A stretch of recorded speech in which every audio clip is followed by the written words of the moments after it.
welcome to this Wednesday's emission of Consciousness is on Air. Today we're here, my name is Iris. We're together with Fabian from Germany, and we have Rebecca, you're from Ireland? Yeah. And Steve also from Ireland. I'm really happy to have you here today, and we'll be continuing with this line of emissions that we've had in Spanish already about conscious communities. And I don't know if you've all been there for the song we just sang for you, but to me it was really fitting because this "Don't Stop Me Now, I'm having such a good time." These days, that's how I feel in this community, and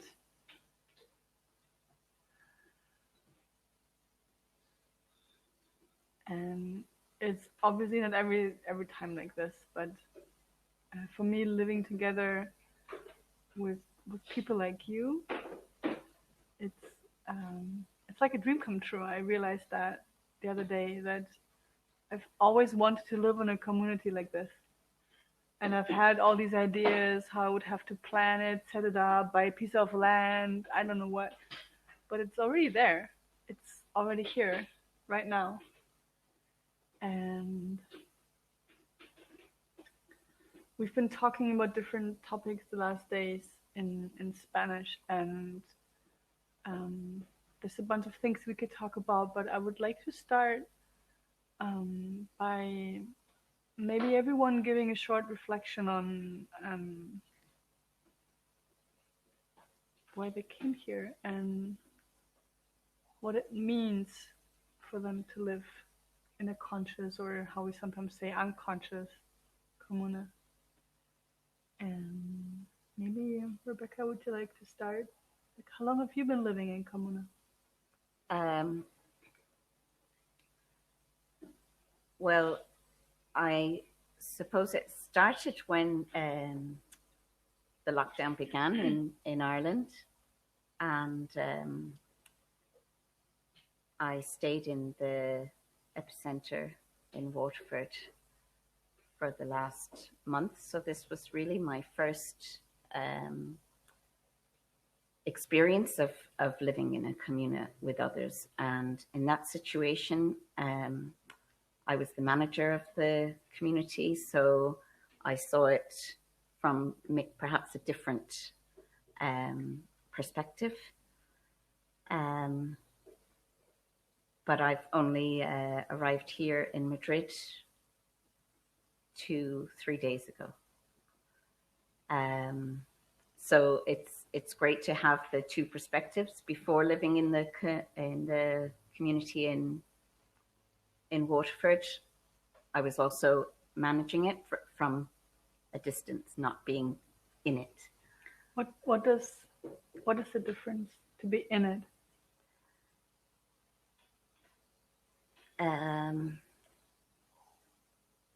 I suppose that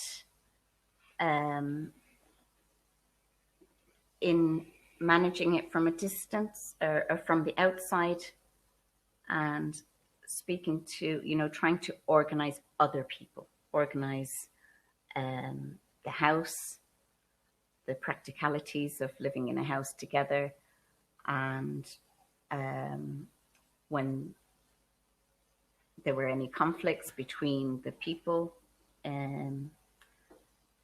that were sharing this space together,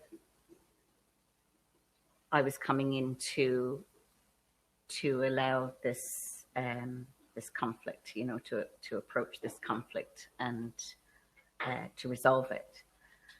So I saw myself more as almost a problem solver, or trying to see problems that could possibly arise and prevent them.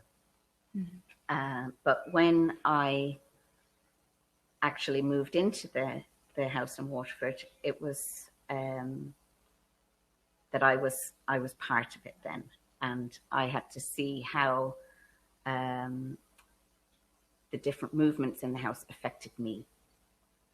and I saw that I needed to put consciousness on my movements, as well as supporting others to find a way to do that too. So for me, one of the biggest parts was that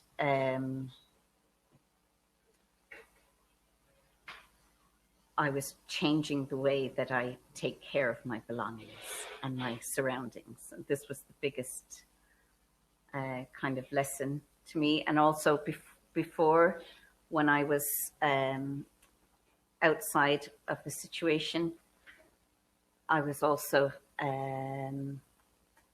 less likely to suggest details about how the people moved around, that I would try to see it from their point of view. I don't want to push them too far. And, if they leave a cup there, just somebody pick it up and wash it. You don't need to have confrontations over every little thing. But then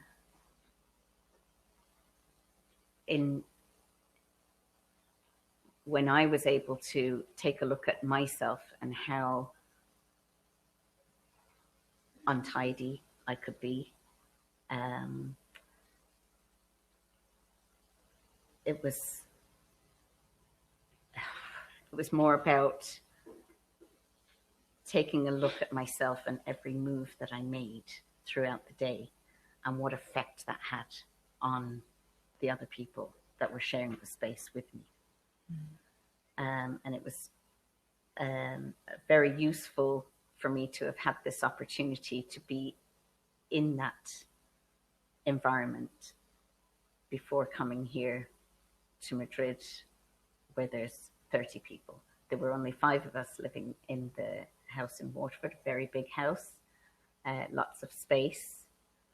And it was a great practice for coming to Madrid, where there's 30 people. There's not so much space. Living in less space, I suppose, really, than we have in Waterford. You were saying something that caught my attention about changing the way that you take care of your personal belongings. The other day in the emission with Alberto, we were talking about how when we change the way we do one thing, we basically change the way we do anything we do.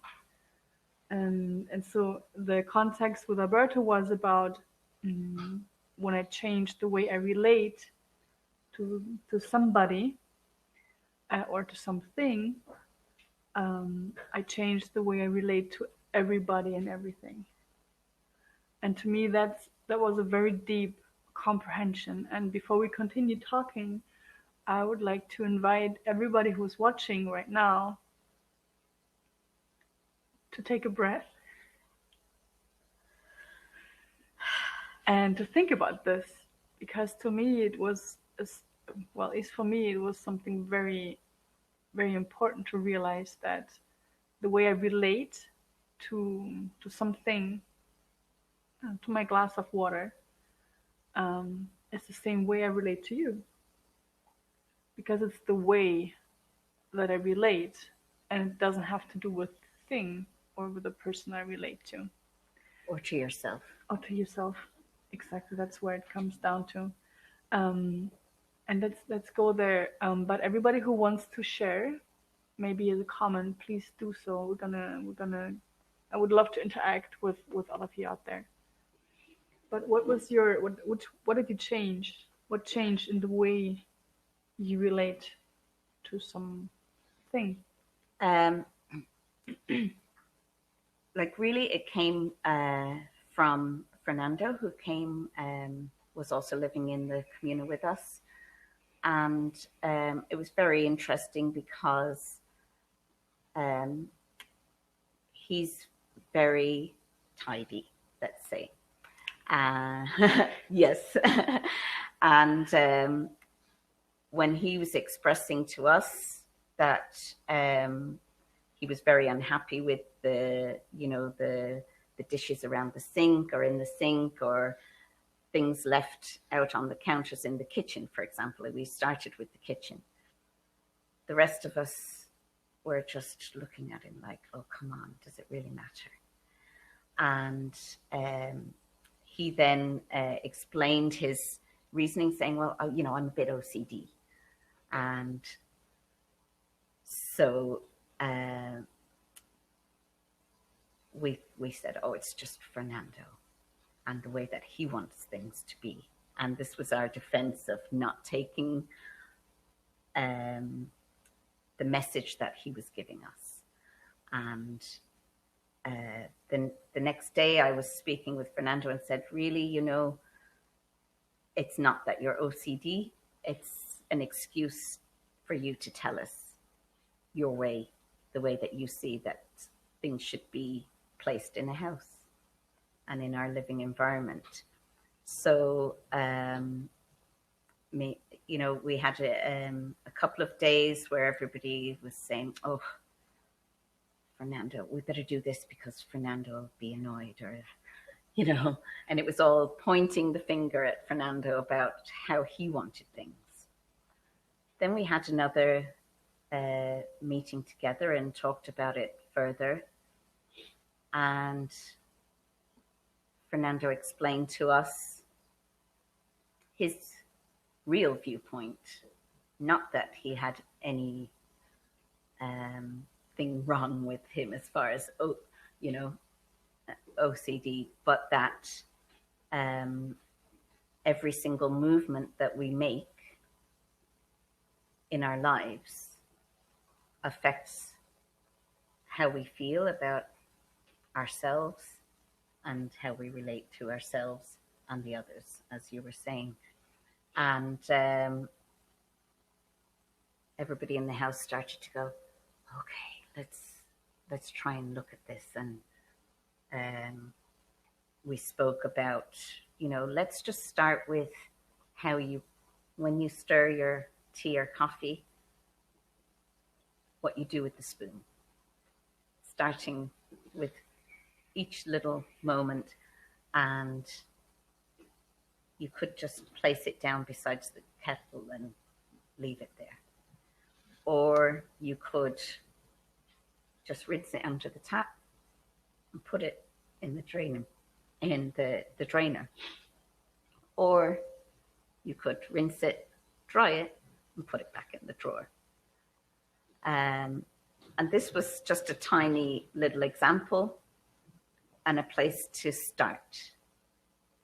And we all agreed that we could just do it with consciousness, being aware of what we're doing with that spoon.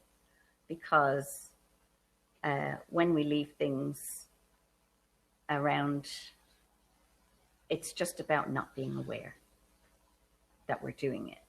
And the gift was that Fernando showed us how leaving it on the counter with, the little bit of tea underneath it that stays on the counter, how that affects Fernando in particular. And so we became aware, and this was a lesson about all of the things then, that any time that I move anything in this house, it's not just affecting Fernando. It's affecting everybody else that's going to come along and need to move it back or do something else. And it's about, even if you put it down to being considerate of the next person that's going to come along and either have to move the spoon or the cup or and then it goes on further to obviously bigger things. But this was like a revelation to me because I just didn't think it mattered. And the next stage was that how we became aware of placing each object was showing love to Fernando. and love to the environment, and therefore love to ourselves. This is what I just wanted to ask you, because you said that you changed, that it's also about the way you relate to yourself. But Fabian, you wanted to contribute? Well, uh, what came to me, what you just shared, is that for me to transition, and I was not with Fernando or with you, but I lived a similar process. Was that it's really not about a demand from the outside, or about doing anything the right way, or about pleasing anyone, but really that I'm doing it for myself. And this had to sink in. It's like, and it's still sinking in, because it's a process. But everything that I do, if it's just picking up a cup, or seeing something that is lying on the ground and picking it up, and that when I see, I'm doing it not for someone else. I'm doing it for myself. And this might sound like it's small things, but when I really realized that I can, when I clean up my room, I can change my life. Actually, this is like really deep, because in that moment, I changed the way to see it as a demand. I said, okay, you should clean up your room, or again, Fabian, or you did not be really tidy, or something like that. That I changed that to, no, actually, how do I want to live? How do I want my space that I'm in to look like? And this is really a transition from projecting it to someone who tells me what to do, to taking responsibility. And from my character, that is not especially like a clean or OCD person, this was a beautiful revelation, because it was so, all the stress fell away in that moment.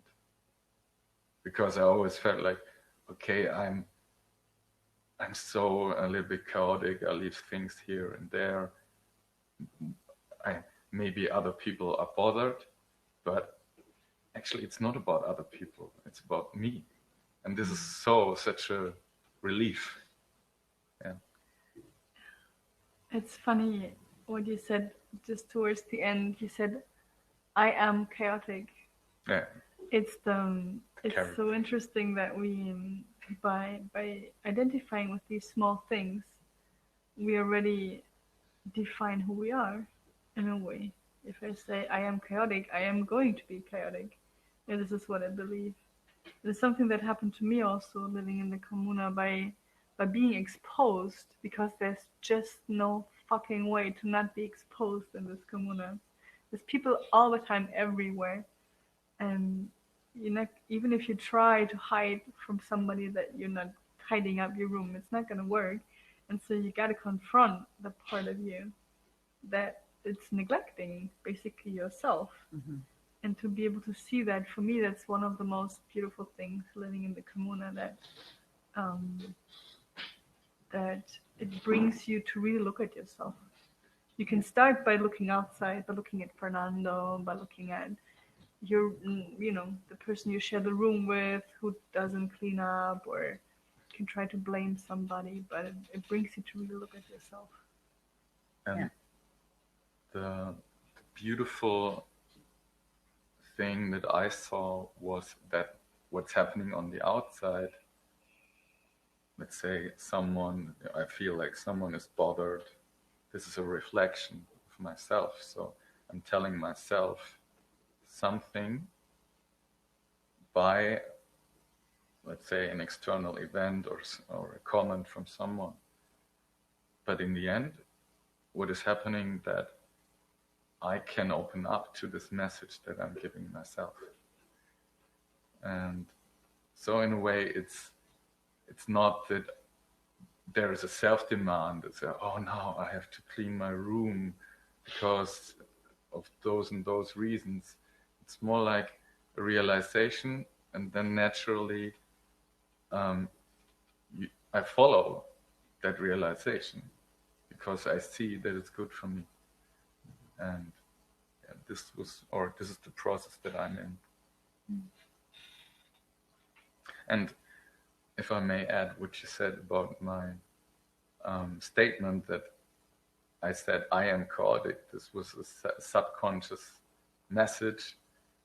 Actually, that is my belief of this character, which of course is not who I am. But by repeating it to myself and also then receiving it from the outside, maybe for the whole of my life or large parts of my life, it becomes an identity. And this space is, or living in a communa, is an amazing place to look at those subconscious or unconscious beliefs and look at them and ask, is this really who I am? Or is it something that is just a habit, just a condition? And am I more free to decide how I want to live my life, how to be the creator of my life? And for me, coming here and experiencing this space is exactly this openness to untie from my old habits and to have a fresh, new environment where I can experience myself from a different perspective. Beautiful. Yeah, what I think Paula Savelli says sometimes, and she said yesterday also, is in these comunas we basically live in a retreat every day.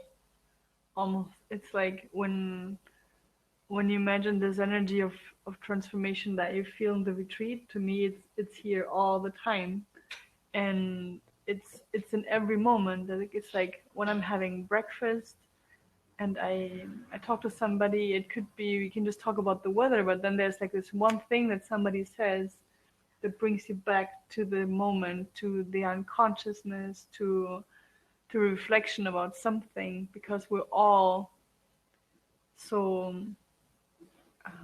maybe sensitized or something. Like we're so, like, the moment you say I am chaotic, it's like this it's almost like, oh, I see this, but it's so, we do it with so much love. Like there's always, oh yeah, I can maybe offer something that will support you in seeing something, and at the same time I see that in me, because it's my reflection at the same time.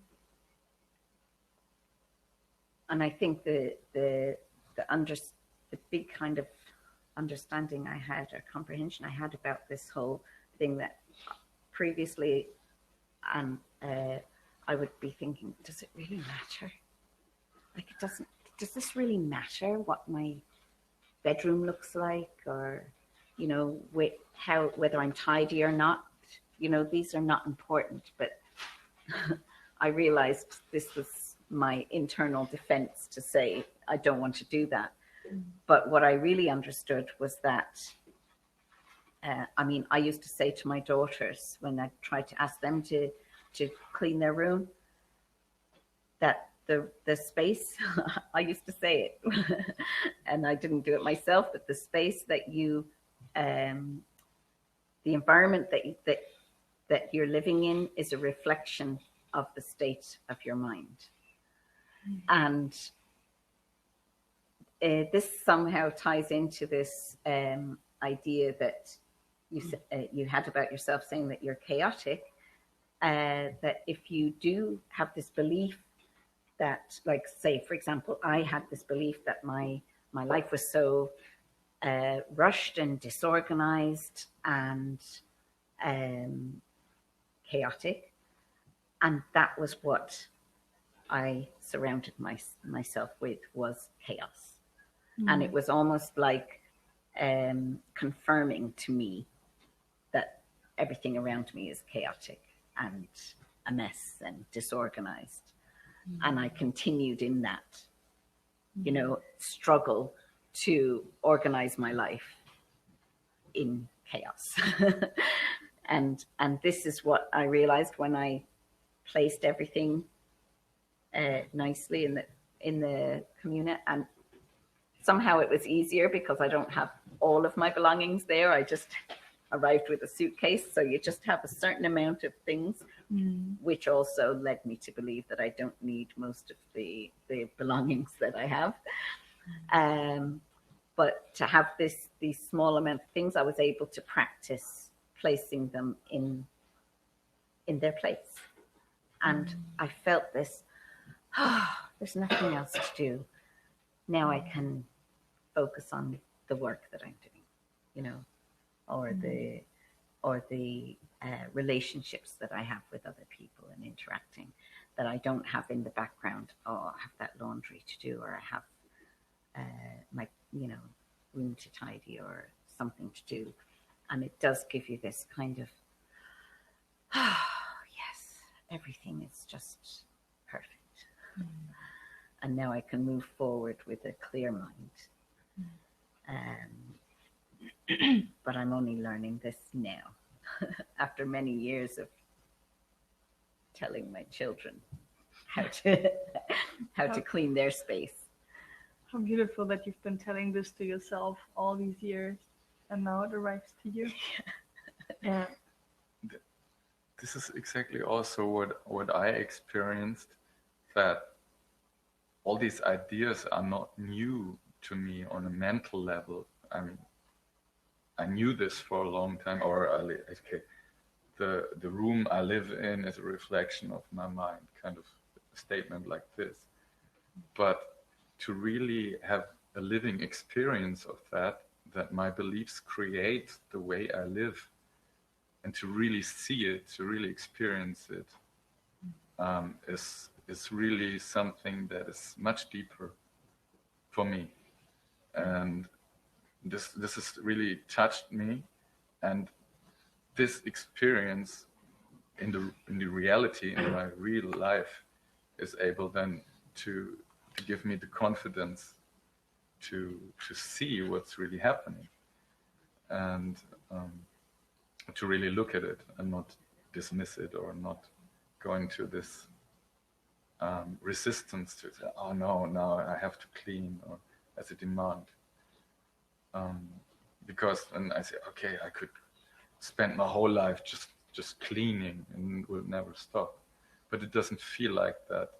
For me, it's more about the realization that what is inside of me, my beliefs, is the way I do everything. And it's beautiful here that I can see that.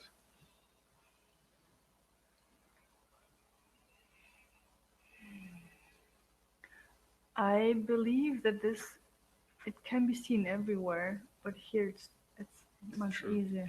It's true. It's like it's in your face all the time. You've been quiet, Steve. I'm taking it all in. For me, coming to a communa is a huge transformation in the way I live. Having lived alone for 10 plus years,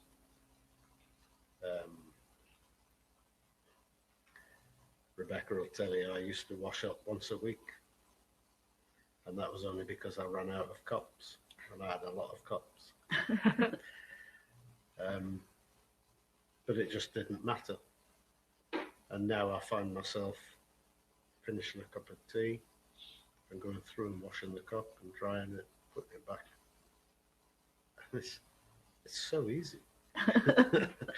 It's so easy to do things this way.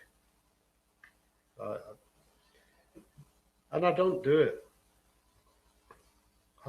out of need. I do it out of want now. That I want to be seen to be living a tidy life. And tidy life, tidy mind, tidy heart.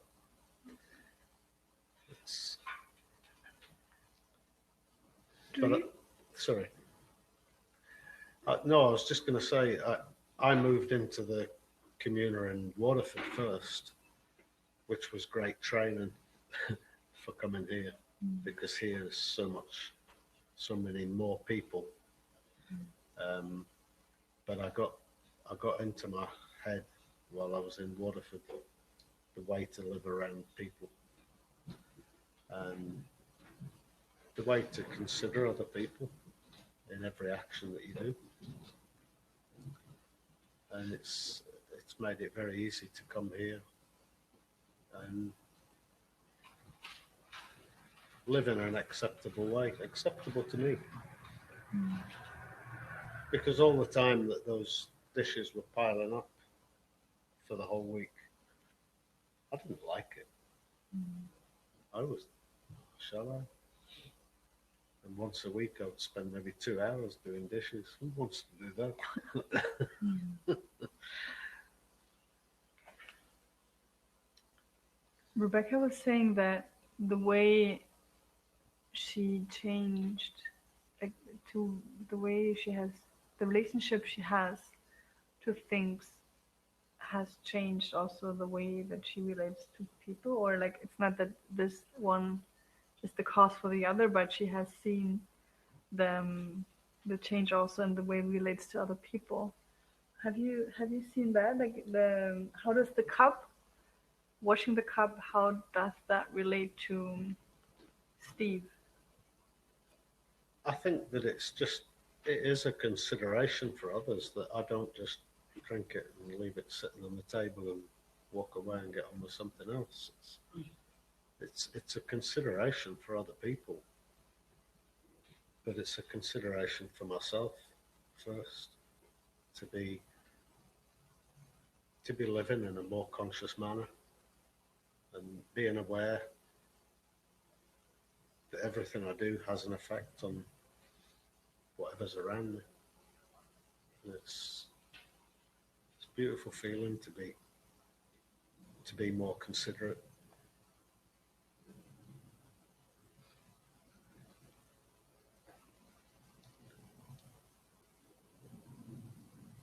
It's not been easy. No? But whoever said it would be easy? Yeah. It has taken adjustments, but I'm loving every minute of it now. Loving every minute.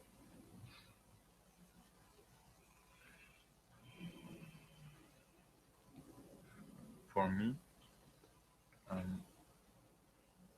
what is also a comprehension that is arriving, or it's at the moment of unfolding, is that in this way I also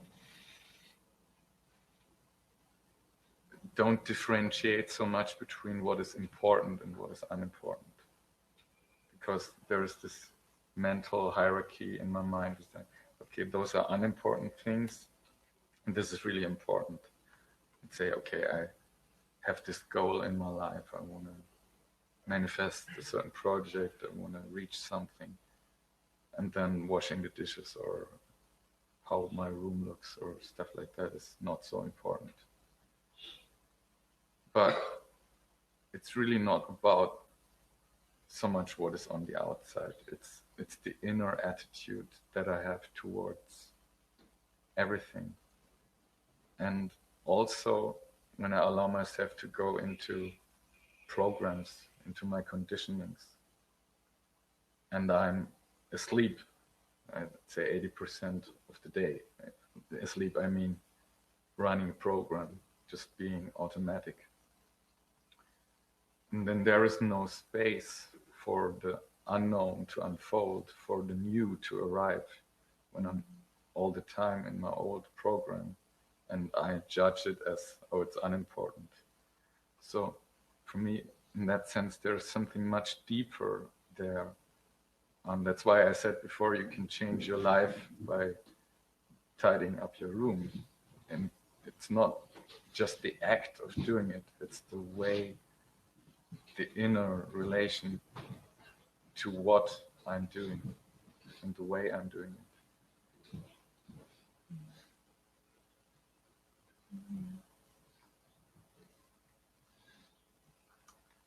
I've for me, it's really interesting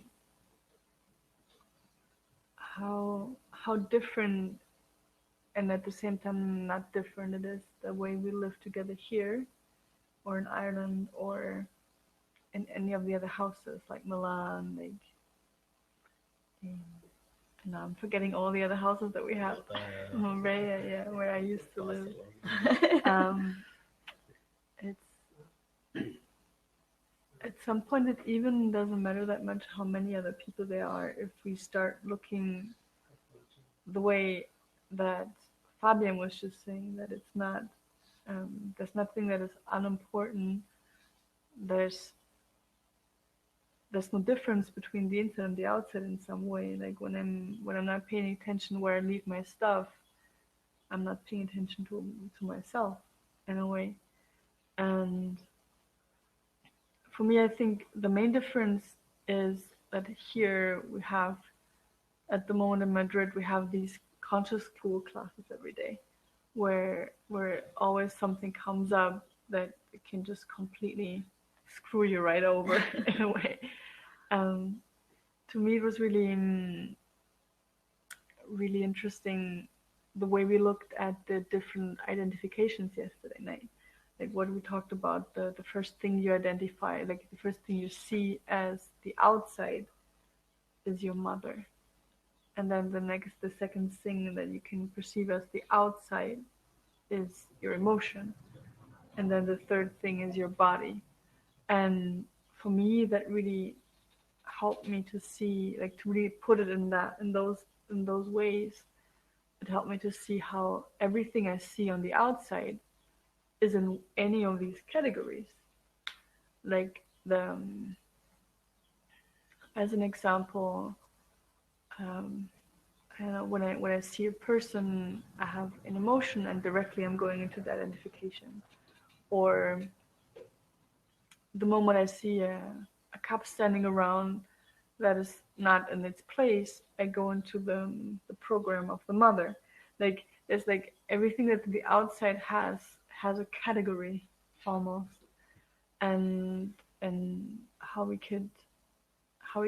by observing these, how we can go more inside and more realize that everything is already inside and it's not, nothing is on the outside, and in a way it doesn't even exist.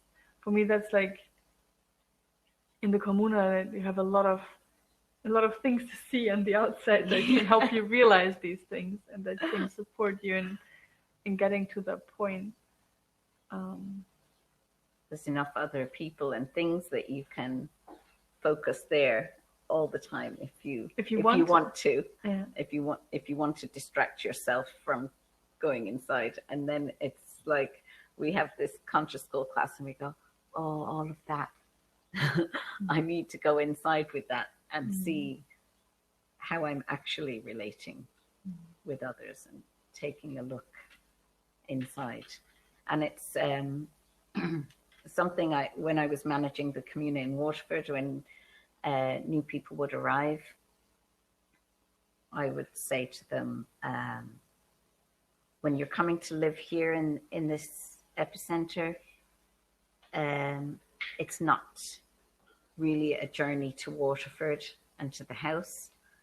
It's a journey inside. And this is exactly what this is. It's a journey inside to see how we relate from the outside to the inside, and from the inside to the external or to the others, you know. And it's almost like you have a spotlight on yourself the whole time to see what each movement you make, how you relate. And it's, you know, getting to know ourselves, going deeper into the journey within, with the examples all around us, or the opportunities all around us to take that outside and relate with others. What I think is is really wonderful about this organization with all these epicenters,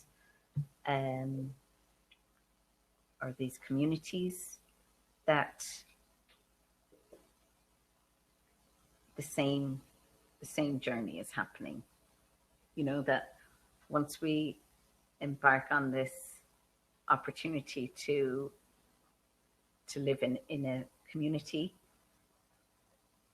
and find ourselves in that community, there's then the opportunity to go around to all the different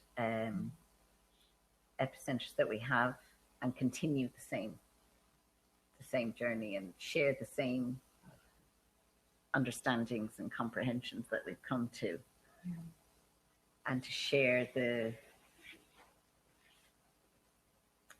it's like tips and tricks of how to live together in harmony while confronting yourself and each other. I think what you said about the inner journey resonates totally with me. That the person that didn't want to do the washing up was just a character that didn't. It wasn't me. And now I'm realizing now that I'm looking within, that when I finish this tea, I'll wash the cup, because that's what I want to do. It's not the characters taking control anymore. And that's been huge for me. What I can also say, because Iris, you said before that in a way you could do it anywhere. You could do it at home, you could do it where you already are, and that's true, I agree. But for me, what makes it so really hard to do the same thing in my familiar environment is exactly because it's familiar, because I know everything already. I know I meet the same people, do the same routine every day. I live in the same room, have the same stuff, the same things. And this activates the same programs much easier inside of me. This is what I observed in me coming here, that it's a new environment. Okay, I know the people, I love the people, and it's beautiful. It's very easy to get to know them. But in a way, it's new, it's fresh, and that allows me to observe myself from a different perspective that is much harder for me to do in a familiar environment, because those things have a tendency to pull me into the old, to the same thing every time. And here, also with the many houses, I mean, it's a similar approach, but still, every time it can be new, it can be fresh, because I have the possibility to go deeper into myself and to have a new, fresh perspective on me. And this leaves space for something new to arrive. And for everyone, maybe who's watching this, and they have a sense of, I want to experience something new in my life, and I have this dream about something, and still I'm wondering, why is it not happening? This is also what I spend a lot of time of my life with. Say, okay, I do all these things, I'm working on something, it's not happening.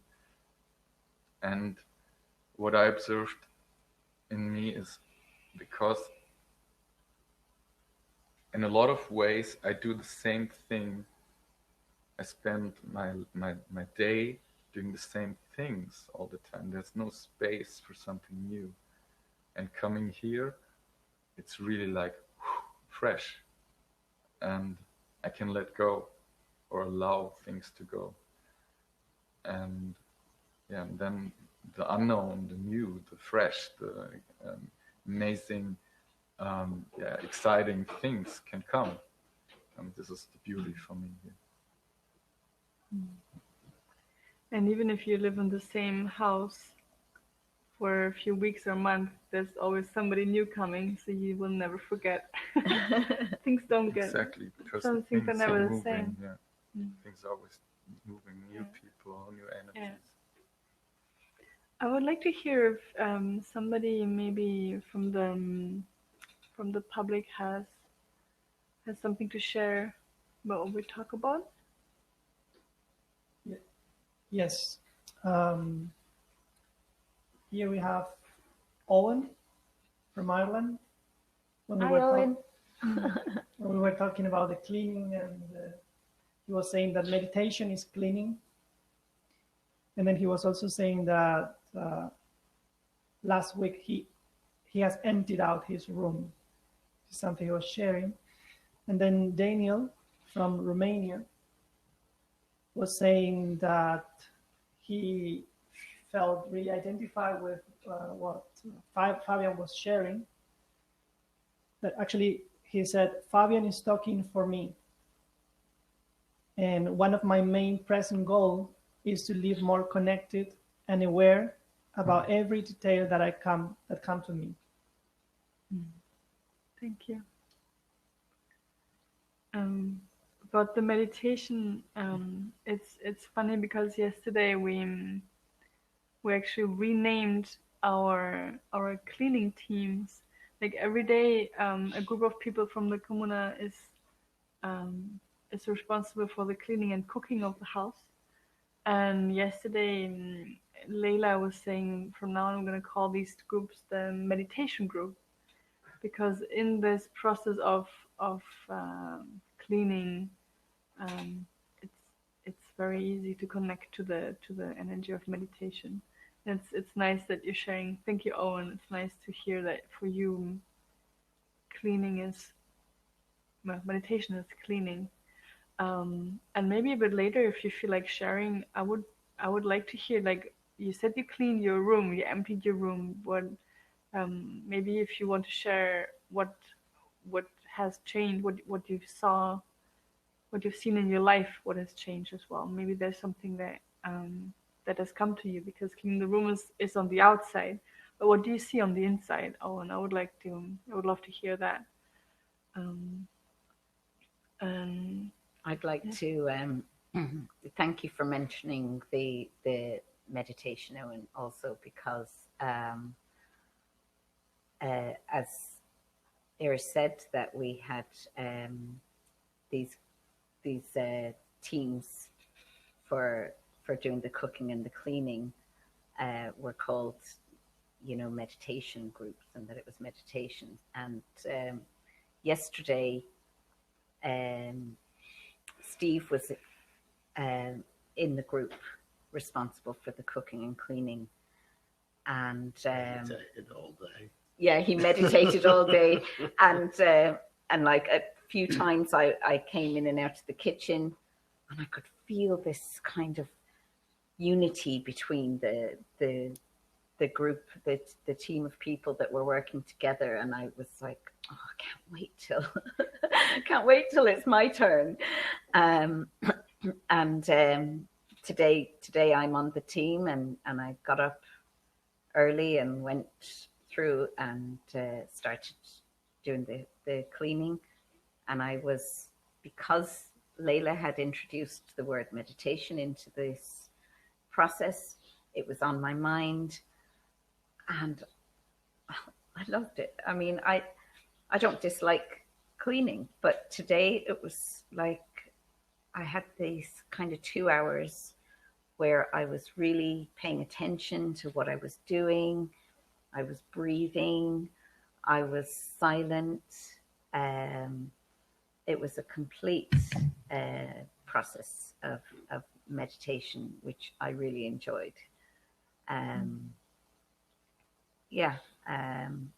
So it's just about perspective, really, about the way that you look at it, rather than, I'd like to hear about anybody else that feels this as well. There's lots of people that enjoy cleaning. And is it about that almost state of presence that you can be in when you're doing something. And what I found actually was I felt great achievement because you clean something and then you look and go, oh, wow, I've made a difference. You know, I've put something into this space that we're all sharing. And yeah, it was actually a beautiful experience, which, as I say, it's just perspective, and changing a word to the cleaning team, to the meditation team. It's a beautiful thing. I think I've already expressed my dislike of cleaning and housework. But yesterday, the first 2 hours of my day was just beautiful. I thoroughly enjoyed cleaning the toilets and stuff. You know, it was just great. And like you say, standing back and saying, wow, I've made a difference. This room looks great now. You know? Yeah, it was fantastic. And it's showing love to yourself. Showing love to yourself and sharing that love with the others. It's funny what you said about how changing one word can make a big difference. I love how we do that every day. When even when we start with the triangles, like I'm not sure if everybody has heard about the game of comprehension that we're sometimes playing, and that soon will be also possible to play it online. But it's the idea of finding, well, for me it's the idea of finding a synonym for some to express something, and by that comprehending how the change in the significance of the word changes something in the comprehension, and that's exactly this, like giving the like using the word meditation in that context gives you a new comprehension about what you're doing. It's quite beautiful. I wanted to go back to what Daniel said also. Thank you for sharing. It's so beautiful when you start to realize that the person you talk to is actually you talking in some way. Like, to me, it's super nice these days to hear, like, when what you said today about cleaning, what you said about living in the communa was exactly what I had to hear, and what somehow was inside of me being expressed in this moment. The way that Daniel felt about Fabian, expressing what's moving in him, being said by somebody. And it's not even about, it doesn't even matter who says it. It's more like the words are there and they need to be said, and somebody will say them. Yeah. Yeah.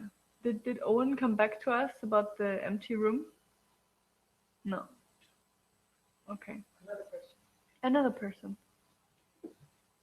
Yeah. Yes, Sheila from Ireland. Hi, Sheila. She was sharing about Ayurveda. So I asked her to develop a bit more, and she said that she related it with living truth and be the essence, and we connect with this diet. And she says, a clean temple and a clean house. And the last thing she shared was, I think it is difficult to be pure. Sense desires pull us all the time to lower tendencies. This is the challenge. So maybe you can develop a bit more from our perspective, what she was trying to share. Thank you, Sheila. Can you repeat that? That last bit she said, please. I think it is difficult to be pure. Sense, desires pull us all the time to lower tendencies. This is the challenge. She was talking also about this living truth.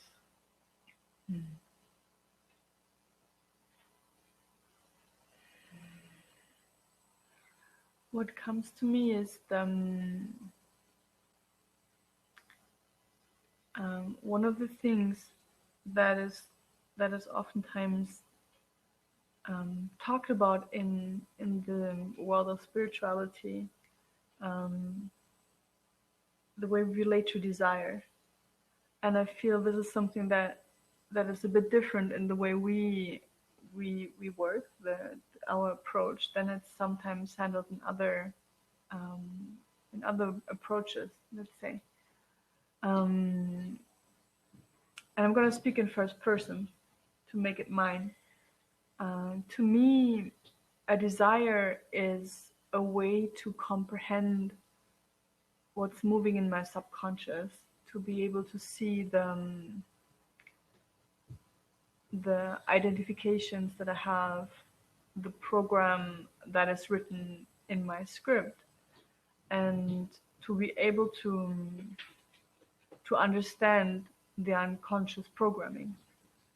And by looking at a desire and allowing it to be there, I have a way to see the program. The moment I judge or have an, I don't have another word than judgment, evaluate whether my desire is good or bad, and I go with that judgment, I cannot, or it's more difficult to understand the unconscious if I block myself in the judgment, if I don't allow myself to feel desire and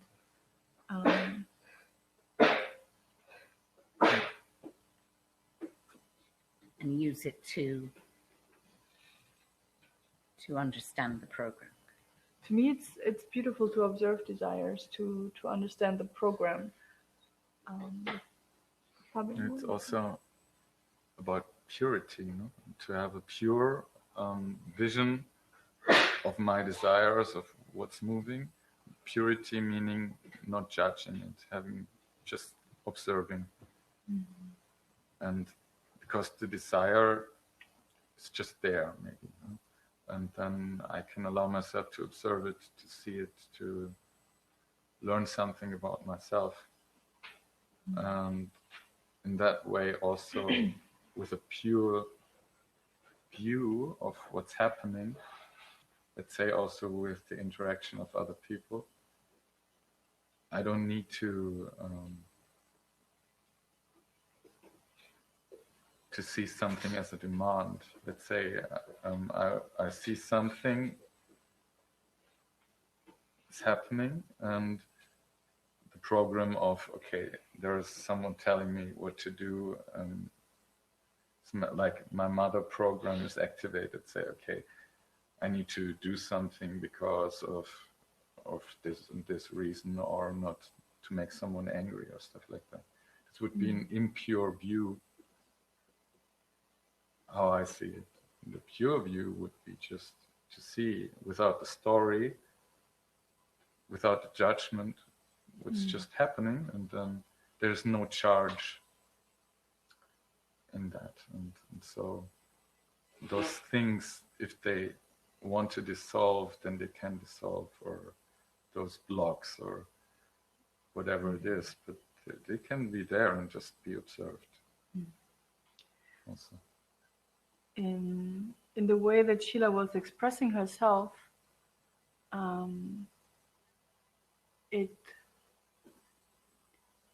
I feel it's interesting to me to see what would be the meaning of clean or the meaning of dirty, and maybe it's interesting to look at where does this belief come from? What do I believe to be clean? What do I believe to be dirty? And what you said, Fabian, this demand of something needing to be in a certain way. And for me, this is really, really interesting, and one of the most important things that I've come across in this way to look at the world is to see this belief that I have. Is it actually mine, or has it been implanted in me somehow along the way, either by the mother or by the teacher or whatever, like to see what do I believe that I have to do, and where does this belief come from.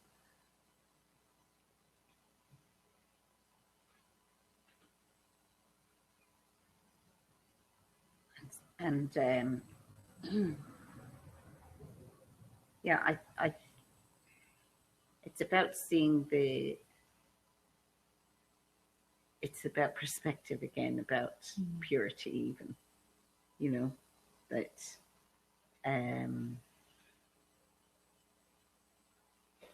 what my definition or my view of purity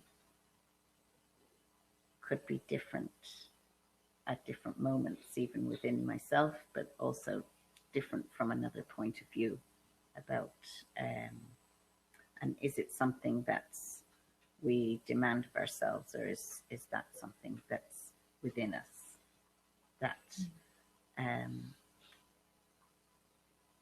that can be, you know, the view of our own purity can be blocked by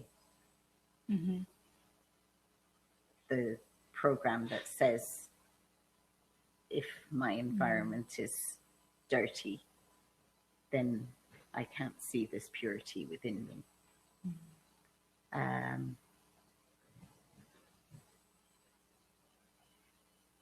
Which I suppose comes back to the environment that we create around ourselves, relating to how we view ourselves and how we love ourselves, and how we can see that purity. Also, I would suggest that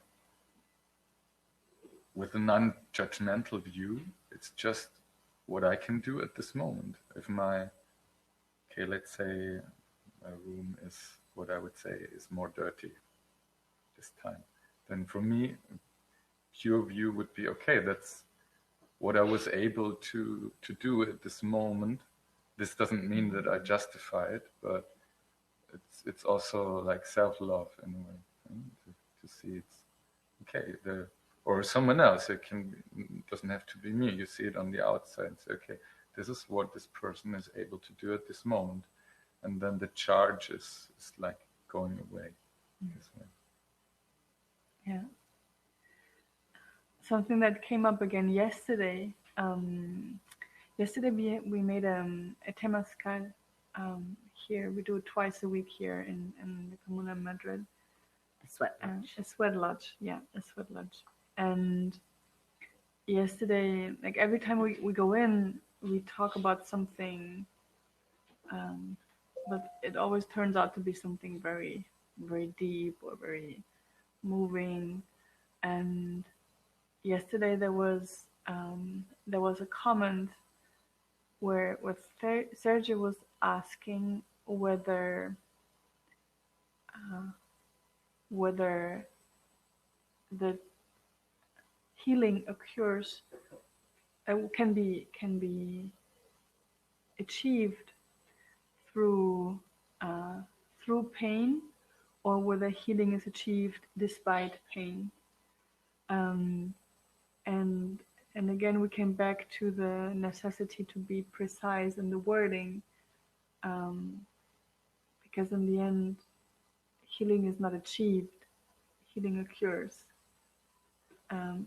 And it's not necessary to do something for that.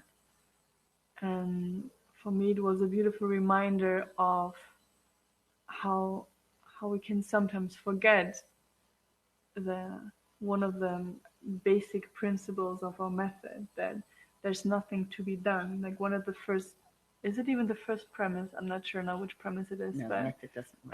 the method doesn't work is the first one, but one of the premises of the inner evolution method that we work with is that don't do something to change something. Because, well, basically the one who wants to change is a character that works with demand. And if we can distance from that and allow things to occur with that look that is free of judgment, like Fabian just said, healing can come to us, and there's nothing that we have to do for that. And just about that, that nothing has to change, that if we have the thought that something needs to change, then it's placing judgment on the fact that I'm not okay. Yeah, It's confirming that I am wrong, or there's something wrong with me that needs to be healed. Yeah. And you can get stuck then in believing that you've done something wrong or you're wrong, which then brings up that inner judge that then demands healing or demands to do better. And I think what Fabian said about looking at yourself and also at others without judgment is allowing for the fact that this is what I can achieve right now. This is what I can do today in this space and time with what I know and what my abilities are, and that we actually have no idea what somebody else's abilities and space and time are. And this is where you kind of break down that wall of judgment, both to the others and on ourselves, because there's nothing to do. After having talked for this length of time about being tidy and cleaning up and sorting, there's actually nothing to do. Yeah, it can give you that impression, yeah. Talking about judgment, another thing that we talked about yesterday was conflict, and what happens when conflict arises, which can happen a lot when you live together with 30 people in a house, basically, when nobody can go out. And for me, one of the new ways of living that we're implementing here is like a new way to look at a conflict, a new way to look at a situation. And when there's a situation that people shout at each other, which I actually don't know what happened, I wasn't here, but apparently there was a discussion, to find a way to, even if you were in that moment of being very emotional, very identified with something, you have two ways to go from there. You can either go into the judgment, saying, oh, again, or I wasn't able to be calm, or whatever, I was identified, or you can just look at what it is as an expression of an emotion, and to really look at what happened. And yesterday we talked about seeing something like, oh, apparently there was a part of me that wanted things to be done the way that she wants things to be done, and this part of me is apparently still very strong. I want things to be done my way.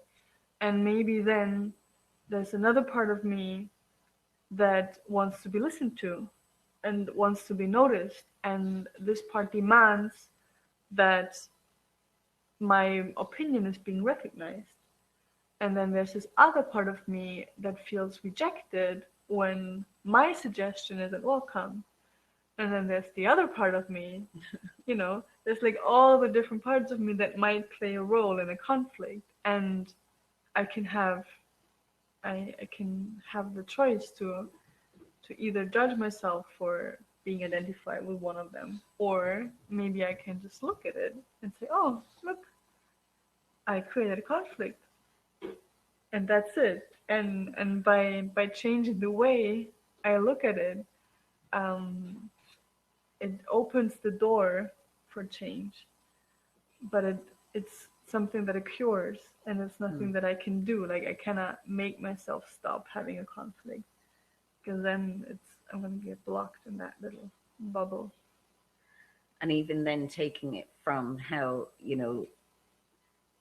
it was a tiny little 2 or 3 minute thing that happened yesterday, and you're so exposed in this environment that it's been brought up again and again, and everybody knows that something happened. Nobody really goes into the details of what happened, but everybody knows something happened and there was a conflict. And at the end of the day, we can all look at that from a different perspective.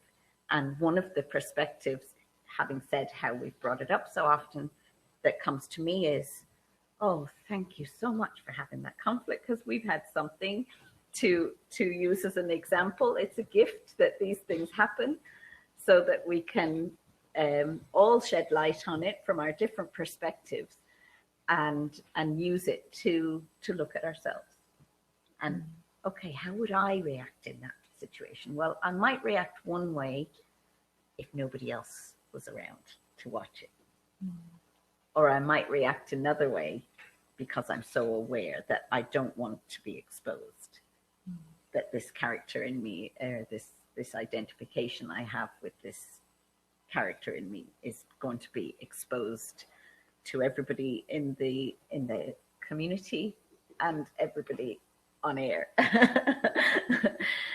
So all of these factors can make a difference in how we interact with each other, and how we react to different situations, but also the view that we have ourselves. Like Iris just went through all the different ways that you can view it yourself, and then there's 29 other views. and everybody has their own way of looking at it. But no matter what that view is or what perspective we're coming from, it's an opportunity to grow and make space for new ideas of how we can live in this community. And the other thing that I just want to point out is that this kind of skills that we're learning in order to live together in this community here in Madrid is not just about how we live in this house or how we live in any of the other epicenters, but it's actually skills to learn how to live in the country, in the world, and how we can interact with ourselves and others always and forever. It's amazing. That's also what I'd like to say, is that once you see it, you can't unsee it. Yeah.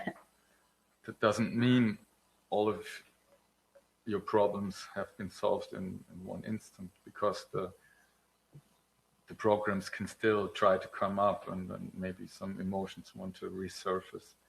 But at least you can start to see it, or I can start to observe it now. And then maybe in one instant I can manage not to react to an impulse, to something that is seemingly, apparently threatening me or my self-image or whatever. And then just observe. And when this succeeds, when this happens, then this is like also something that's to be, to enjoy.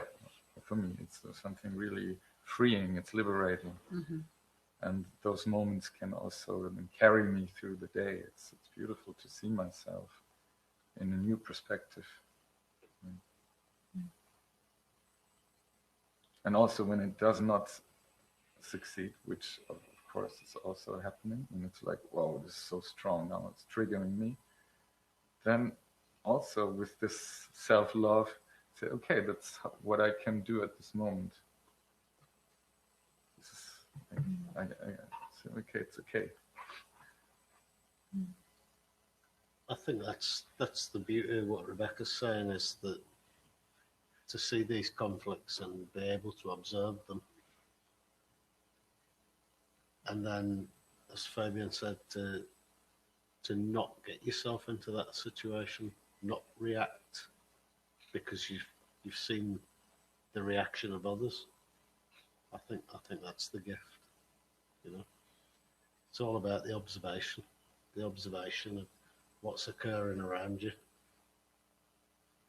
and then the opportunity to not react, the awareness not to react. Or if you do at some point, you can see it. You can observe that you're Observe it in reacting yourself. and maybe relate to, oh, remember when I saw that somebody else had this similar reaction? What was my viewpoint on it then? How did I relate it to me? And now that I'm doing this, it's okay. I don't need to judge myself. I just need to observe it. And it's also beautiful in a way for me, because I saw that a lot of times in my life I repressed certain emotion. But the real reason was not to bother anyone, or just, okay, not make a big deal out of something. And then also, for me, it's really beautiful when someone can express what's inside of them, because it's like a release.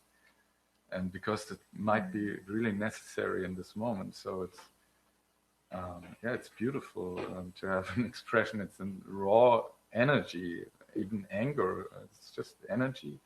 And maybe that needs to be released in this moment. And then with consciousness, with the observation, then there's a possibility to learn, to evolve from it. The only thing about the conflict yesterday that disappointed me, because I was there for the whole thing, but because it was a conflict, and whilst I'm working on my Spanish and things are going well, in a conflict the Spanish gets quicker. And I couldn't keep the thread.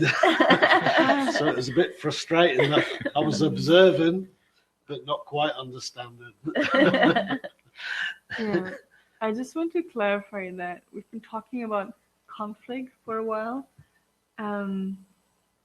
It's not that we fight all the time or something. This is why we're bringing up the same conflict over and over again, because it's the only one. It doesn't happen very often.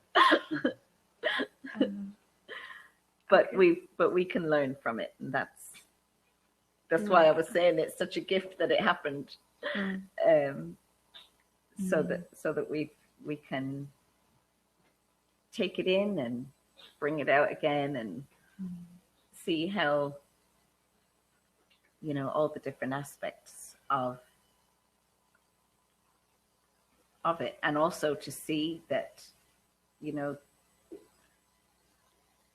at the end of the day, the environment that we're in is you can feel the love in the air. And the lack of judgment, which is because we're all learning how to stop self-demanding, to stop the self-judgment, or to observe it and give ourselves some love. And in that,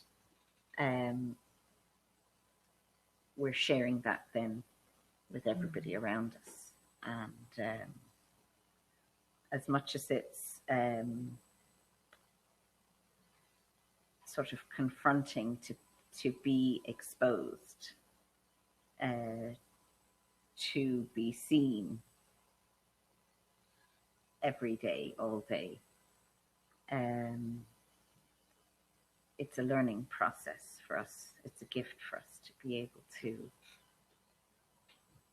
observe ourselves.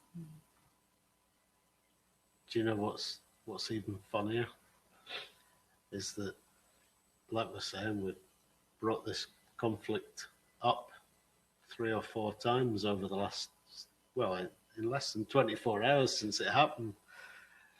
And yet it was over something tiny. Yeah, that's my point. Yeah. It was over nothing. But it's great to observe it, and see that little things do matter. And that's part of living in the community. And we're going to expose next week what was the conflict Yeah, about. yeah, you're probably dying to know. Let's see if we can expose it without mentioning names. But it's interesting that you said it was a tiny thing, or like maybe not on the external level, not even important. But so for me, this is telling me that there's something inside that wants to come out, maybe, that it's not the real reason what's happening, but it belongs to me, and it's a part of me that was not able to have been seen. Maybe it wants to be seen. Then maybe it can relax again. It can find relief when it's seen with love. That's why it's so important to have this environment. Not to believe it, and not to go into that story of this character, but let it come out. Maybe it's sometime it's necessary. Yeah, we've been talking a lot about how anything that comes out is a manifestation of the common unconscious. So that this energy of, I don't know, rage or anger or misunderstanding or maybe injustice that somebody expresses in a certain moment, it's not necessarily, well, it's all of ours. It's not that person's anger that's being expressed. It's like somebody's it's almost like necessary that somebody expresses it at that moment, because it's in all of us. It's a reflection of what I haven't expressed. It's the expression of the fact that I don't say when I want things to be different, or that I don't maybe even acknowledge this for myself. And yeah, it's, I think, to this comprehension of looking at things with compassion and love, and at the same time recognizing that it's also mine, makes it possible to live like this without being bothered about stuff, because it's just knowing that it's mine. It's my process manifesting itself in a different way. And if it means that somebody has to scream to the other, which I don't know, it's like it needs to happen that way. Steve, I wanted to ask you about what you just said about Spanish, because when you arrived here, it brought me back to the moment that I first came to Namaste, and it reminded me of my own frustration about not being able to speak to somebody in a way that I could really express what I felt. And it's almost been 2 years now, and for me, I was so frustrated in the beginning that I learned Spanish rather quickly, but I still feel limited many times, and for me, it showed me this part of me that needs to be heard, that needs to be listened to. But I also realized how I had used the language as a way to hide, because I can't say anything, so I'm just here. It's the same way that I'm now using the role of the moderator to not say anything about myself, basically, It's like, I can ask the questions. Oh, I don't understand anything. It's like, you can use it for your, to be an escape. How do you guys live this? And Steve, you mentioned it already. Last night in the Temescal, there was something I deeply wanted to share, and I chose not to because of the language. Everything was being translated to me, and it could have been translated the other way, but I just thought, no, I'll leave it, and maybe I shouldn't have. But it's like you're saying, it's an excuse to hide. Okay, maybe I won't reveal that bit of myself at the moment. I'll save it for another day. How about now? Revealing that part of myself. Well, it was related to the injury that I received 10 years and 2 months ago, almost to the day, and how it was a realization in the Temescal that that injury was given to me. I've always felt blessed with the brain injury, but that injury was given to me in order to get me here. With a brain injury, it very often changes your personality, and it certainly changed mine, fortunately for the better, and it made me become more open. So I spent a number of years coming to terms with the injury, but the outcome that I had the comprehension of last night was that the injury was to prepare me to come here to this community and to the now. I believe I'm going to share more about my injury tomorrow on tomorrow's transmission with Mauricio and Oh, beautiful. Farah, I think. That's beautiful. I'm not totally sure, but it was, the language inhibits me to a certain extent. But again, 20 years ago, nearly, I moved to Spain for a year, and I did learn Spanish and spoke it, and I believe that the reason for that was to prepare me for this. And now, even though I haven't used it very much in 20 years and I've forgotten a lot of it, it's starting to come back to me. And everything for a reason. And there's the reasoning for me moving to Spain 20 years ago, and there's the reasoning for my brain injury 10 years ago. It's, it all comes back to the now and where I am now. It's thanks to that. Thank you, Steve. Yeah, to use it as a small jumping in, every Thursday we have the noon session about the new project Enfused Planet, which is a project where our medical doctors, Maurizio and Farah, are sharing their experiences, their knowledge, their wisdom about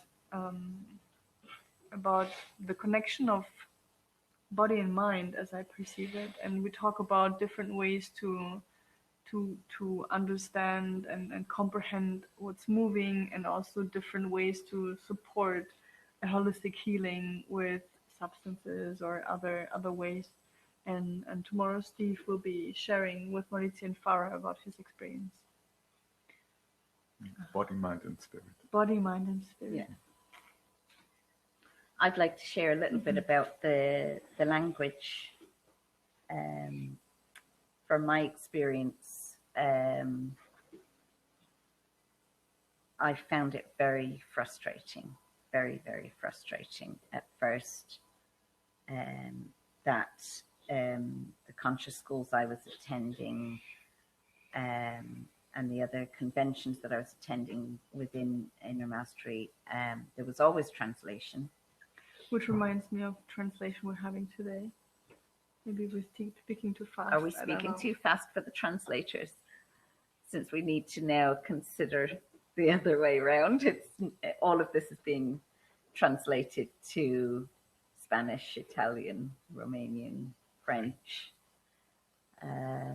maybe a few other languages. So we feel really happy about being able to transmit in English today. But yes, I found it very frustrating, and I did have quite a bit of Spanish even arriving, but I kind of had a mental block with it and was convincing myself that I couldn't understand anything. I'd forgotten everything. And yes, there was always translation at any of the schools. But maybe because of the little bit of Spanish I understood, sometimes I thought they didn't translate all of that. I don't think I'm getting this all. And it was like a mistrust in the the translation. Did you feel Yeah. that as well? Like, no, Sometimes, you know, yeah. is that really? And actually, I know Owen in Ireland has felt this during the open space transmissions. He's saying, I know they're translating it live, but I mean, they can only do what they can do, and I don't know if I'm really getting the information. And I can totally relate to that from how I felt when I first started to attend the conscious school classes. And then I can see, I didn't see it at the time, but I was preventing myself from approaching somebody to have a conversation, because I was going, well, I don't know if they speak English or not, you know, so I can't interact. And then I went through this one weekend where I said, oh, I just feel completely isolated by this language difference, and maybe I don't fit in.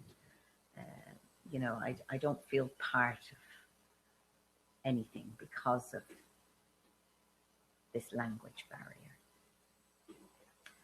And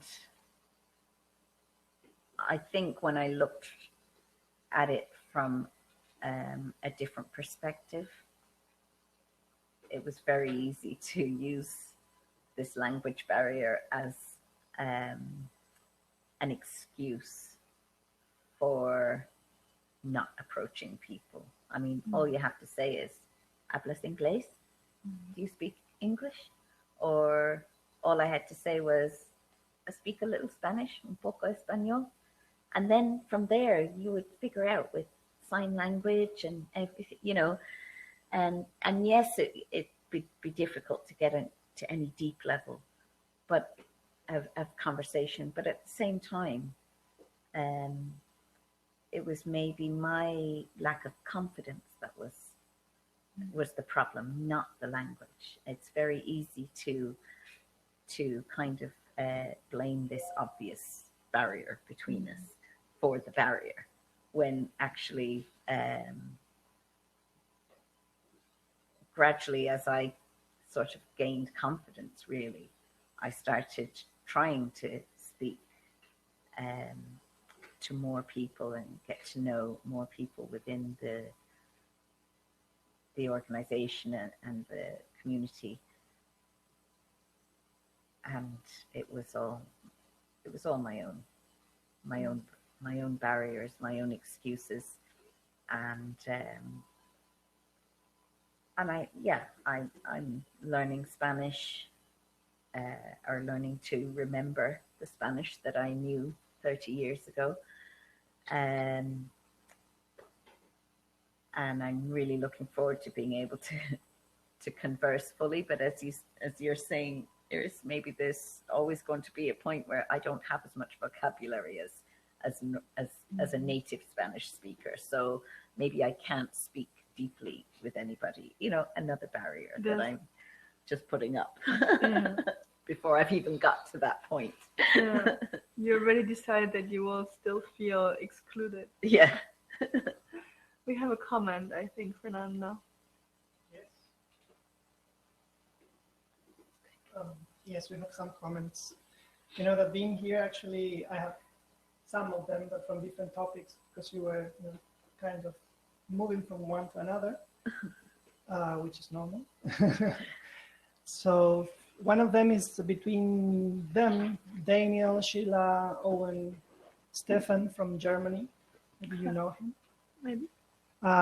They were talking about this program, this transmission as a TV mainstream, a TV program that would be really great. So they were talking about that.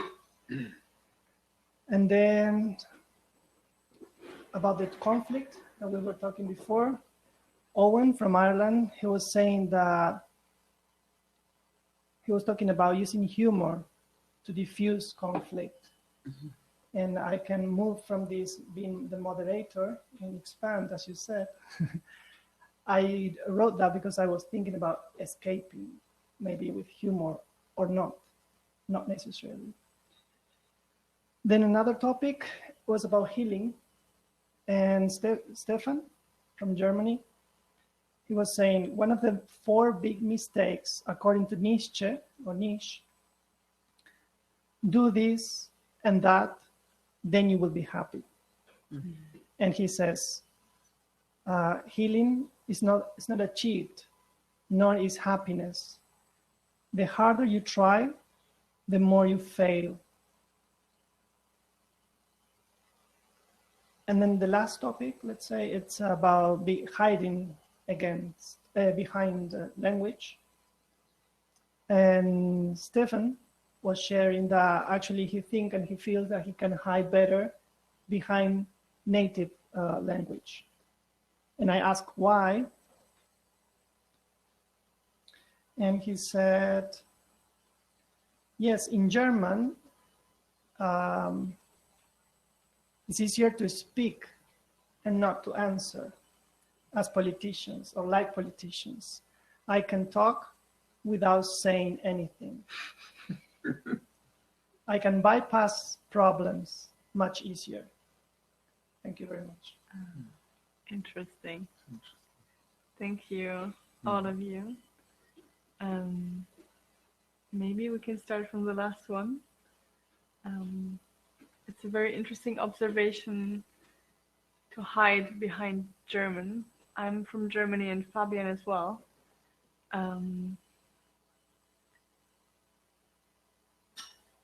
I haven't observed that I hide behind German, but it might be that I have just not observed it.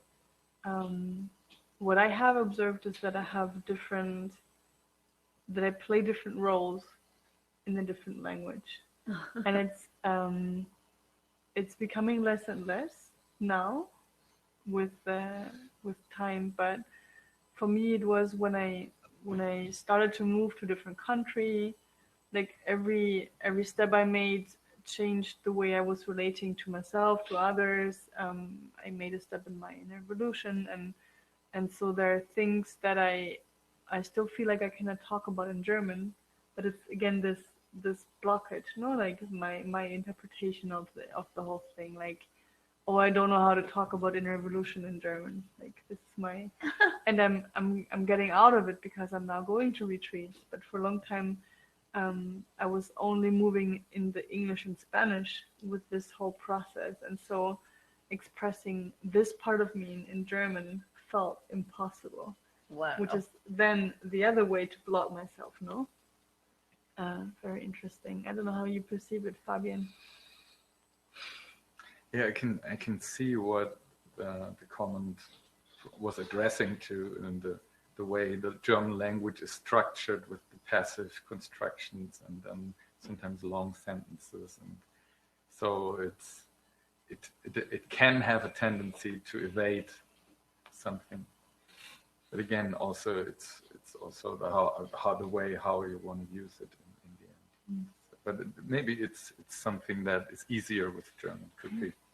But it would be interesting for Stefan to maybe reflect on which part of him he expresses in German, and then maybe which other part is expressed in another language, which I don't know which it would be.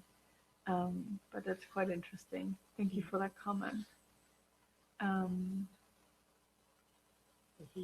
The healing. Yeah, that one I think was also quite beautifully expressed, very, very much in line to how I see it, at least, that what we talked about before.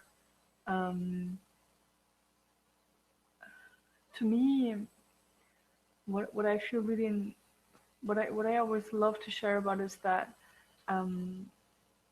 we all have these different characters, and all of them have their role in our lives in a certain way. And to me, the one who wants to get better, the one who searches for the way out, is the one that brought me here. And it was important for me to be in that character, and to then at some point be able to let it go, and go into that realization that I don't have anything to do. But for me, it was important to go there from the comprehension of the experience that I don't have to do anything. And if I'm only reading about it or only thinking about it, I might try to let go of the character, which is then another character trying to let go of the character. Yeah. But yeah, it reminds me that I wanted to start reading Nietzsche in German, which I haven't done. Thank you, Stefan.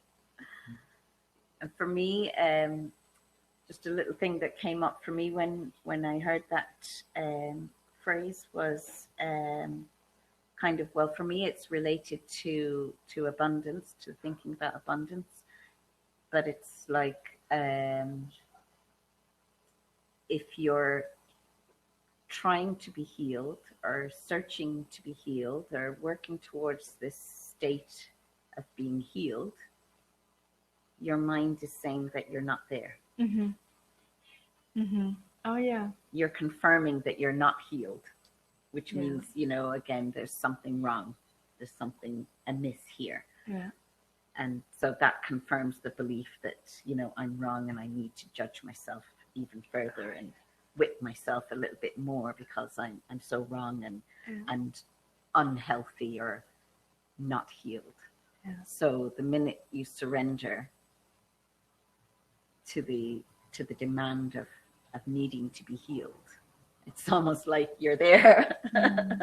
Or you allow that space for healing to occur. But as long as you're searching for something, you're never going to find it because you're confirming that you don't have it by searching for it. Yeah. This is exactly what Alberto said yesterday night, no? In the sweat lodge, in the Temazcal. We were asking him whether he agrees that healing doesn't exist. And it's exactly from that point of view, Rebecca, that healing doesn't exist in the way that we in the human language have defined healing, which is a state of something that we can't reach, basically. Yeah, it's a very interesting realization that by the definition of a concept, we can block ourselves in the search for it. And it doesn't mean that there is no healing. No, exactly. But it's just the language, how we Yeah. coined that term. Yeah. And what came to me in all of those three topics, like money, healing, or the language, that it's less about the what, it's more about the how. Let's say if it's the character that wants to, go on an adventure and to get better or to achieve something, it's the way, how do I relate to that? Maybe at this point it's a necessary stage, and then it can also be valued in this sense, or humor. It's not about humor or not humor, it's more about how do I use this tool. And for me it's a beautiful way to express myself, especially in conflicts. Can be something that takes the charge of, it can be something to change the perspective, to change the energy, and then have a different perspective. But it can also be used in a different way, to evade maybe, or to be superior or something. So, and again, also the language can be used to be very precise, like a language like German, because it has this grammatical intricacies, and it can also be used to evade. So on the external, there are the tools, and how we use them, this is up to us. That's what I would say. I was kind of smiling there because as you were saying that, I remembered Owen's comment about, maybe in these times of conflict, a good idea might be to use humor. And Owen, you know very well about distraction.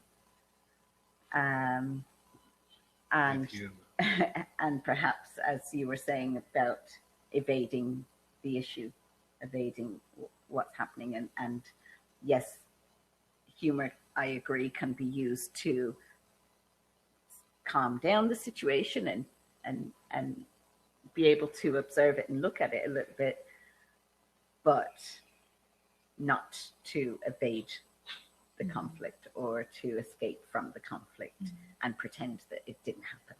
We'll just laugh about it because it's just something that's going to come up at another point. So perhaps it could be used as a distraction. For me, it's brilliant the way Alberto uses humor in the moment of a confrontation. Like, it happens so many times that somebody is having, like, has a comprehension about something. It's like, oh my god, and then Alberto makes a joke and everybody laughs about it, but he always goes back. It's always like a moment to take a step back and to see what actually happened, to see that, oh my god, I'm so shocked or in awe about this part of me, this belief that I just discovered, but then to be able to laugh about it and then look at it with fresh eyes and really look at it. And that's a beautiful way to use humor in a conflict. Exactly. Because it is a sort of a conflict when you confront it with yourself. Yes. It brings a lot of conflict. Just kind of refocus, isn't it? Using the humor to refocus on the issue after the laughter. Yeah. It's fantastic. Yeah. But even laughter, you know, it's contacting emotions as well. So you're in anger, and then, you know, so that's, I think, maybe where Owen's coming from. It's like, you know, take the anger and turn it into laughter. And what we're saying is yes, and then go into and then go it. deep. Yeah. And then go in. Yeah. There's our triangle. Yeah. Yeah.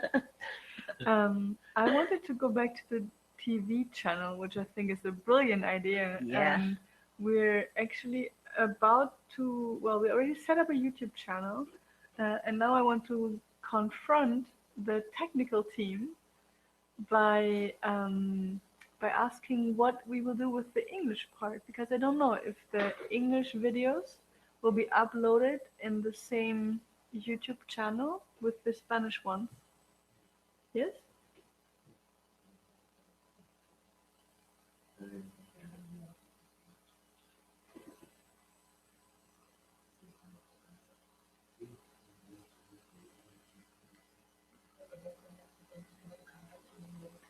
So we're trying to figure out, well, now I'm confronting the technical team with my English.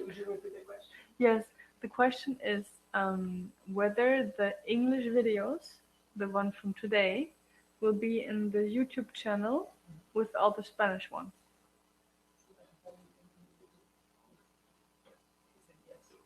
They will be together with all Spanish one in the YouTube channel. Okay, so we will the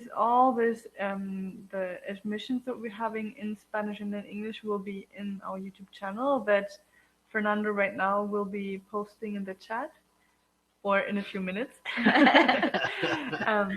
And we will find a way to mark the English videos, so then even until we don't have subtitles for all the Spanish ones, until we don't manage to put all the beautiful spoken translation up in a way, we will be able to indicate the ones that are in English so that you can find them easily and look at them later, or show them to your friends or your family and, you know, everybody, the whole world. and just a little nugget of the idea of it being a TV channel. I was talking to Alberto yesterday, and he suggested that we go to Ireland, take the whole team to Ireland and transmit from the epicenter there. Oh, beautiful. So we were all pretty excited about the Once a idea. day for a week or something. Yeah. Wow, that would be beautiful. Yeah. So so this was just a practice run. Yeah, exactly. Yeah. Another thing that now that we talk about Ireland again, maybe we can also share we have a beautiful video about the epicenter in Ireland. That is a beautiful castle, and if you haven't been there, you should, you know, get the chance as soon as traveling is easier again. Yeah, once we can all move. We should all meet in Ireland in this beautiful castle, and Plenty of room, plenty plenty of room, love. lots of bathrooms, Yeah. a big staircase, Hot water all hot the time. water. The things in life that you get. Yeah. It's a luxury home. And maybe so we have